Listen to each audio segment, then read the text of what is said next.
I believe. I'm sorry to the people who are watching me stream because I'm actually just recording videos through Twitch. I'm not actually streaming. Or I'm streaming, but this isn't going to be very long, so sorry about that. Anyway, so this is the position we left off last time, and the question is, where should white play next to best make use of his invasion stone?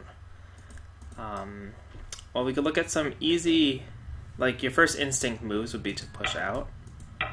But this doesn't really help. It's kind of hard to live here. You can attach and then make this Hana. You can make this exchange and, you know, try to do stuff here. But now you have a problem. You have this cutting point. So you want to defend that first. If you go here, it'll die. So defend, but now black gets out. Can you really live here? It's a bit tough. Even if you do live, black has super good thickness and your position on the right is destroyed. If you save this stone, black can start doing things like this, which are unwelcome and uncomfortable. You can't live here. So probably pushing out is a bit too crude and not a very good way to live in this position. Which is actually a bit of a hint because it's not easy to live in this position in general. So what other options do you have though? You can like play here, but it's kind of similar. You might think this is a cut, which it is, but you don't really have time to play it, right? This is not quite alive. It's Ko, which is good or bad, but you damaged yourself on this side. And, you know, white makes a Ko threat, you answer, white takes back. You lose the Ko, and white loses both of his side positions for not a small amount of points, but not a significant amount either. So this is not a good result either. The actual way to play is quite tricky and not intuitive. It's to play here, which is, when I first saw it, a very strange looking move. So your first thought is, well, this doesn't make any sense. I'm just going to cut it off, right? But actually, it's not that difficult for... sorry, I'm reloading my channel because some people were in the chat before, and I wanted to see if they were saying something. But anyway, so this is not... you might be like, well, I could just cut this stone off. But actually, it's not so simple because now white's threatening to push through here and live inside or connect up. So you're like, okay, I'll just, you know, cut him off, and now you see that you can't kill it. This is a really obvious way. What else? Extend. Now you have to save this group, and now you're jumping out, and it's 3 liberties against 4, so not quite so easy. Also, if you wanted, you could Atari too, but 4 against 4, but you have the advantage of being on the outside. Okay, so you let white connect. This is all good, but now you have to deal with all these forcing moves.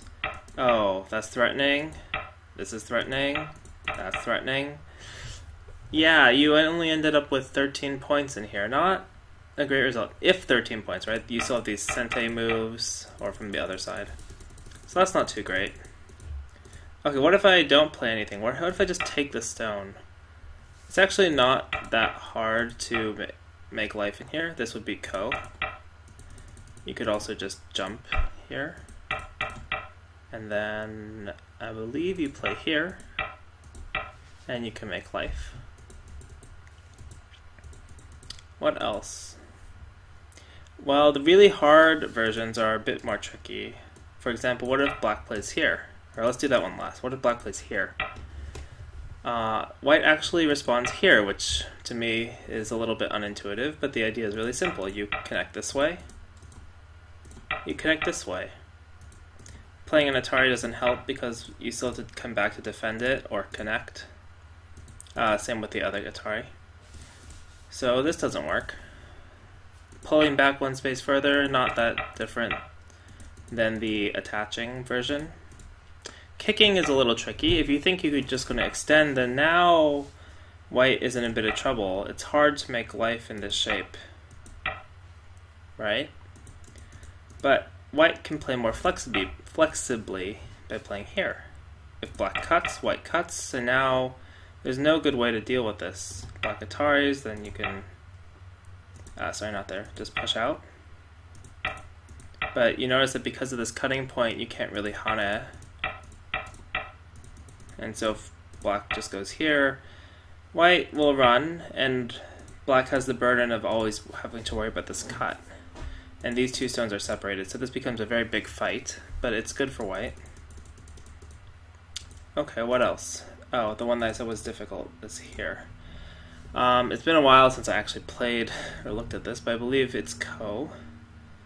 So you push, black blocks, white threatens to get out, then white makes a Ko shape. Maybe you go here first and here. And if black connects, you threaten, and then here. This is not an eye, so maybe I messed up somewhere. Have to relook at this again at some point. What is the proper move order? Maybe just here. If white goes here, then here, and then you can threaten to make Ko. If black connects, then you can play this one, I believe. Right, so if it's this way, it's the same thing, but it's clearly alive now, because it was one eye here and one eye here. So black would have to cut. I should have looked at this before I made the video. I was just thinking of, oh, what shapes do I know? And then you can play here, and then push out. And if you connect, then there's some worry about this fight, but you know, if you're strong enough, it's fine. Otherwise, just connect here, black takes, but this corner looks like it's gonna die to me. Force this one first. And this corner is a dead shape. Practice your reading if it's not a dead shape to you. So, yeah, you can force here first.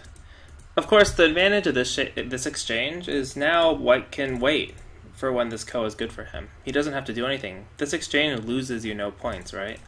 White plays the endgame here, it's the exact same shape, and you have the additional benefit of this being Sente.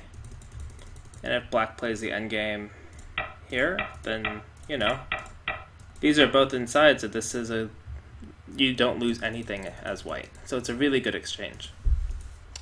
Okay, so that's that position. And now, while I was explaining all that, I forgot what the next position I was going to do was. Let me think. Oh, right. So, if you don't know, I was at the Katzen this last weekend. I came in third in my division. I placed 4-1, which is actually pretty good, but I was expecting to do a bit better. Although I didn't really play that well, so I guess it's pretty good for me. Yeah, the person who won our division, though, Melissa Zhang, she's very strong, so I'm not really disappointed.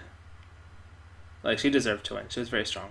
But I feel like my one loss was to her by 4 points, and I felt like, I was ahead in endgame, so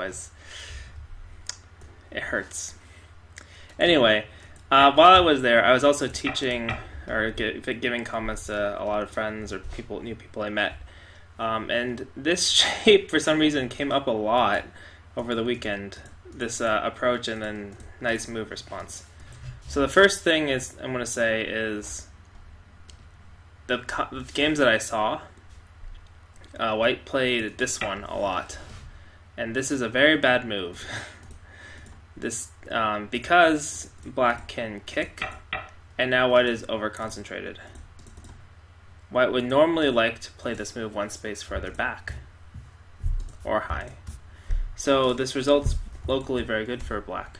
And also black wanted to extend to the bottom side quickly, so getting the extra corner profit is very nice.